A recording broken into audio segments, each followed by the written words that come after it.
Hello, Katden lovers and Katden followers. Abay, OG Diaz and Manay Christy Permin nagsanib puwersa para ipagtanggol si Catherine. But before that, if you haven't subscribed yet to my YouTube channel, please don't forget to like, share, and subscribe at hit mo na rin ang notification bell for more showbiz updates. Bago tayo of course magpatuloy sa ating updates for today's video, nais kong ipabot ang aking pasasalamat sa lahat ng mga legit na nagmamahal at sumusubaybay sa mga updates natin. Thank you so much sa inyong mainit na pagsuporta. And for today's video, congratulate natin si Miss Catherine Bernardo sapagkat siya po ang isa sa pinaka tinaguri ang most bankable and richest actress here in the Philippines. Diba? Dati po isang talagang dyan, ang nangunguna is si Miss Sharon Cuneta, lagi po yan. Pero this time, si Miss Catherine na po ang tinaguri ang richest and bankable star. Kaya naman na dahil po or sabi ng ilan, kapalit daw ng success na ito, yung mga intriga kanilang kinaharap. Dahil matapos ng magkalat ng lagim, itong si Mr. Sian Gasa, matapos niyang sabihin, actually po, kung ibabase po natin sa kanyang statement, nung binalikan natin, sinabi niya doon na nagkaayos na, pero hindi nagkabalikan. Yun naman po yung kanyang pangatlong video na inilabas na parang tila baga naghuhugas kamay doon po sa mga kumalat na news kasi isa siya sa mga talaga masasabi nating nag-fuel at pinaasa po ang ilan sa mga Katniel fans tungkol sa comeback nga ni Catherine at ni Mr. Daniel Padilla. At meron pa siyang another second video na sinabi niya na siya daw po ay parang sa sinasabi niya dito na kailangan is maglalabas daw siya ng mga video na makapagsasabi talaga na nagkaayos na nga si Catherine at saka si Mr. Daniel Padilla dahil parang naintriga siya or parang feeling niya is kinontra siya nitong si Mama Min nung sabihin niya po yun sa publiko. And for that, is talagang meron pa siyang mga pambabanta at nagalit pa siya kay Mama Min, 'di ba? Sinabi niya maglalabas siya ng mga ebidensya, pero may mga nilalabas siya unti-unti. Hindi naman po umaakma doon po sa sinasabi niyang comeback kasi comeback ang ginamit niya eh.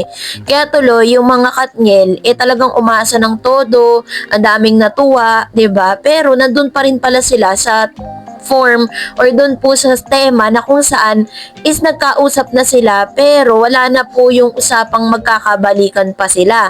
Kasi ngayong araw po is parang nagsanib puwersa itong si Mr. OG Diaz tsaka si Miss Manay Christy Permin sa kanila mga statement na nilabas sa kanilang mga channel.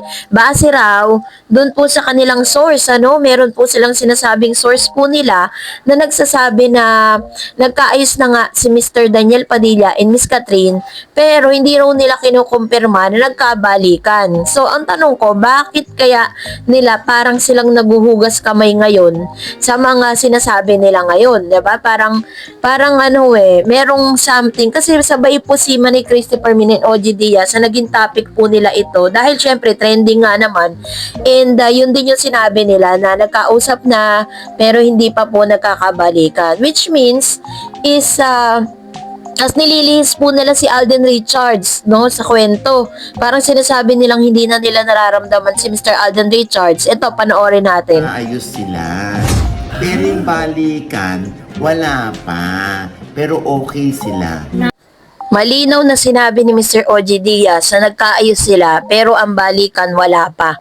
Ito naman po yung sinabi ni Manay Christy Permin sa kanya pong channel na in-upload niya po kahapon. Napanood po natin yon at ito po yung kanyang statement. Nagkabalikan sila ni Daniel pero ang dami nating sources ang nagsasabi na imposible na pag-aralan na ni Daniel na wala na si Catherine. Alam mo, idire-diretso niya na yan. At si Catherine din naman, tanggap na rin niya na hindi na si Daniel yung kahulugan ng mundo para sa kanya. Pero O, diba?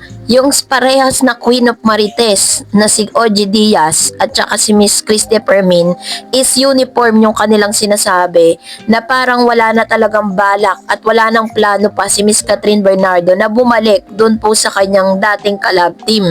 Pero syempre, at the end of the day, ano man po ang maging desisyon ni Miss Catherine Bernardo, yung happiness matters kung saan talaga siya liligaya at kung alam niya at alam kong matalino si Catherine, alam ko na ano po yan, mag-iisip yan, at the same time, i-consider niya rin ang magiging desisyon ng kanyang pamilya with regards po sa magiging desisyon niya in the future. So, abangan lang po natin yan, ano? At ngayon, magbasa tayo ng mga komento. Unahin natin si Ma'am si Jewelyn Pahut. Sabi niya, never ako naniwala kina Christy Permin at OG at ibang bashers ni Kat. Hindi mawawala ang paghanga ko sa kanila. Mas naniniwala ako if mismong si Kat at Alden ang magpa-interview. I heard if mag-vlogs ng fake news, meron pwedeng kasuhan.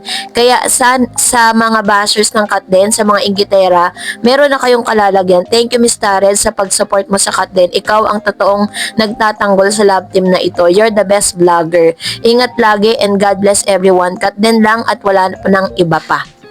Thank you, Ma'am si Jewelry Pahut, kahit talagang ang dami po ng babash sa atin, lalo-lalo na yung mga tagahanga ni Catherine at saka ni Daniel Padilla. Kasi parang talagang ang tawag nila sa atin ay Dilulu Vlogger dahil talagang syempre at till the end, pagtatanggol natin si Catherine at Alden. Hindi man natin sila nakikitang magkasama, but I know in my heart na hindi po nawawala yung communication nilang dalawa. At yun po yung pinanghahawakan ko. Maging ang mga statement ni Mama Min, pati ni Mama Ten, nakitang-kita naman natin talaga na very supportive sila para kay Catherine at Alden. Ngayon, kung dumating man yung pagkakataon na talagang friendship lang ang may offer ni Catherine kay Alden Richards, and be it, 'di ba? Kung yan ang magpapaligaya sa kanilang dalawa. Kasi minsan is talagang kahit anong pilit, 'di ba? Kaya sabi nga ni Alden, ayaw niyang ipilit ang isang bagay na parang gusto niya, parang hayaan nating dumating lang, wag nating ipilit. Ganun yung sinasabi niya pagdating sa love life eh. Sabi ni Ma'am si Trish, kahit anong piga nila sa Kat din, lalo na si Alden, hindi nila mapapaamin yan. Naamin lang si Alden kapag kasal na siya kay Kat or sa ibang babae. Ayan. So ito na yung kanyang komento kasi totoo po yan, lahat po ng mga pinagdaan ng mga babae ni Mr. Alden, yung mga na lilink po sa kanyang pangalan, lagi niya lang sinasabi, what you see is what you get. Wala naman tayo mapiga sa kanya. And sabi ni Ma'am Mr. Demetrius, mahilig si Kat sa DP, Daniel Padilla, Donnie Pangilinan. Ayaw niya ng AR, Alden Richards. Dalawa niyan, ang kadate niya palagi privately. Magagalit sa'yo ang Don Bell, Demetrius. Sa sinasabi mo na yan, mga Don Bell fan. And I think, hindi rin ako naniniwala na merong something si Donnie tsaka si Kat, di rin ako naniniwala dun. Sabi ni Ma'am si Gloria Lameda, sa mga fans na hindi makaintindi sa samahan ng dalawa, yun yung pamilya nila boto sa relasyon ng dalawa. Diba dapat irespeto natin ang desisyon nila? Gusto nila ng privacy, mahirap bang maunawaan yun? Yan, ito naman yung kanyang komento, no? Totoo naman, diba? They want privacy and hindi rin po nila obligasyon na ipakita or parang kung ano man po yung gusto po ninyo or gusto ng ilang mga bashers na makita kay Miss Kat. Si Catherine po, si Tita Long na po nagsabi lagi silang nasa taping ng PGT na halos araw-araw po nandun si Catherine at nagte-taping, ganun ka-busy si Kat. Tapos sasabihin nyo gusto nyo magkikita sila ni Alden Richards, ganun din si Alden, busy din sa work. At imposible naman na hindi sila nag-uusap sa phone kasi there are times sa may mga party, nakikita po si Alden Richards sa laging hawak niya phone. Diyos mio. Sabi ni Miss Elena Galgo, walang problema kung mabash ang dalawa. Malaking problema kung mayroong ginawa yung dalawa na skandalo. Wala naman. Ano ang pinutaktin sila ng pinipiga nila na umamin na si Alden at Kat.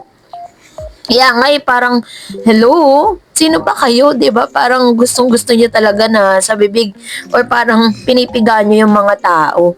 Gusto nga nila ng privacy. Diyos ko. Talagang pinipiga ng mga bashers. Parang, yun, parang parang feeling nila is para siyang, alam mo yung ingron.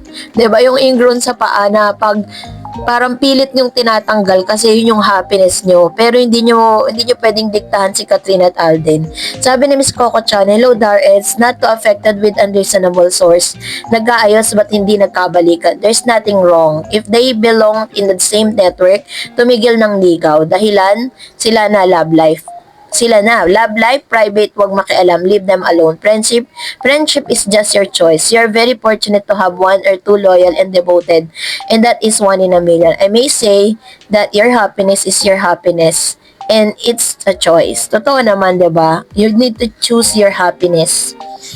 And hindi pwede nating idikta sa kanila kung ano yung magpapasaya sa kanila.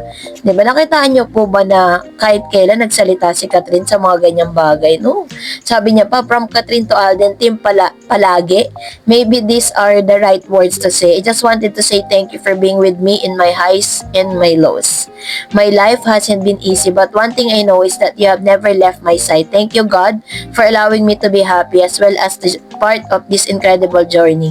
Thankfully yours, Dar Eds. Ayan. Thank you, Ma'am Chi, sa inyo pong komento. Very positive po ninyong komento para po sa Kat din. And, yan, ito po yung last words niya. No? Kat Den's fans, stay put until the end. The love boat still sailing. Just don't worry, be happy. Yan. So, kasi nga 'di ba ang mga bashers kasi, ang mga netizen, ang gusto po nila ng resibo.